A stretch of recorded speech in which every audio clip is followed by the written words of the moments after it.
नमस्कार दोस्तों, उषा की आवाज चैनल में आप सभी का स्वागत है।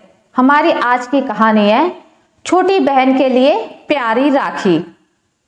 मनाली को घर में आए कुछ समय ही गुजरा था कि माँ ने रुचि की शिकायत करनी शुरू कर दी। जरा अपनी बहन को तो देख, उसने शादी की पार्टी में जीन्स और शर्ट पहना था। शादी समारोह में जीन्स? मनाली ने अफसोस भरे लहजे में पूछा कि और क्या क्या कर डाला उसने। उसकी माँ की भौहें चढ़ी हुई थी, वो गुस्से में लाल थी।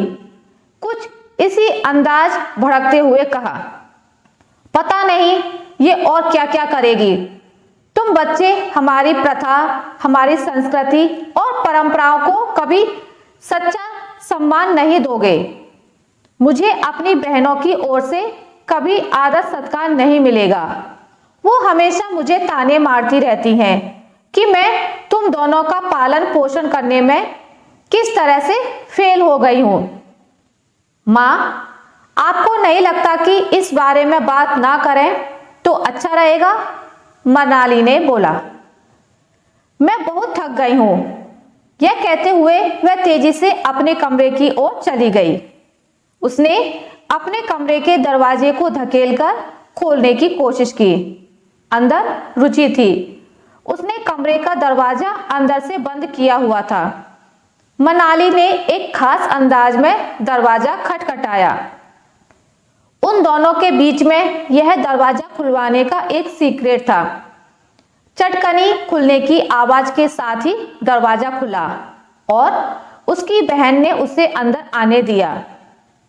अंदर घुसने के बाद दरवाजा बंद करते हुए मनाली ने उसे चढ़ाते हुए पूछा, रूठी हुई हो, गुस्सा हो? उसके सवाल के जवाब में रुचि ने अपना चेहरा तकिए से छिपाते हुए बिस्तर की ओर मुंह फेर लिया, मानो इस सवाल का जवाब ही नहीं देना चाहती हो। मनाली भी रुचि के पास ही बिस्तर पर लेट गई और लंबी सांस लेते हुए उसने पूछा, क्या तुम बाहर जाकर कुछ खाना चाहती हो? तुम मेरे फोन पर कमल की कॉल्स ब्लॉक करने के बारे में मुझे सब कुछ बता सकती हो। रुचि ने तकिए के नीचे से ही झांका और कहा, आपने ही तो बताया था कि आपने कमल से कहा था कि आपको अकेला छोड़ दे। वह फिर भी आपको तंग कर रहा था और आपने मुझसे कहा था कि आपको कॉल्स ब्लॉक करनी नहीं आती हैं, तो मैंने आपके लिए उसकी कॉल्स ब्लॉक कर दी। मैंने यह तो नहीं कहा कि मैं नाराज हूं। थैंक्स।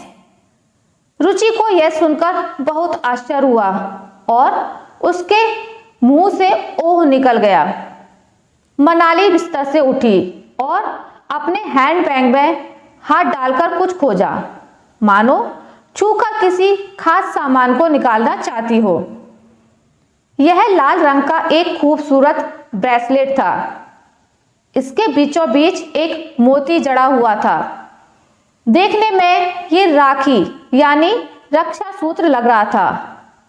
उसे निकालकर अपनी बहन से कहा, मेरे पास तेरे लिए कुछ खास है। यह सुनते ही रुचि उत्सुकता से भर गई। रक्षा सूत्र को देखने के लिए तकिए के नीचे से फिर झांका, लेकिन राखी देखकर उसने अपनी भौहें चढ़ा ली। क्या आपको मां के शब्दों को एक कान से सुनकर दूसरे से निकाल दिया? मैं कोई लड़का थोड़े ही हूं। नहीं, तुम लड़का तो नहीं हो, लेकिन तुम मेरी रक्षक तो हो ना? मनाली ने प्यार से कहा। रुचि ने उसकी यह बात सुनकर मुस्कुरा दिया। तकिए के नीचे से सिर को निकाला और रक्षा सूत्र पहनने के लिए उसने अपनी कलाई मनाली की तरफ बढ़ा दी। आशा करती हूँ आपको मेरी आज की कहानी अच्छी लगी होगी।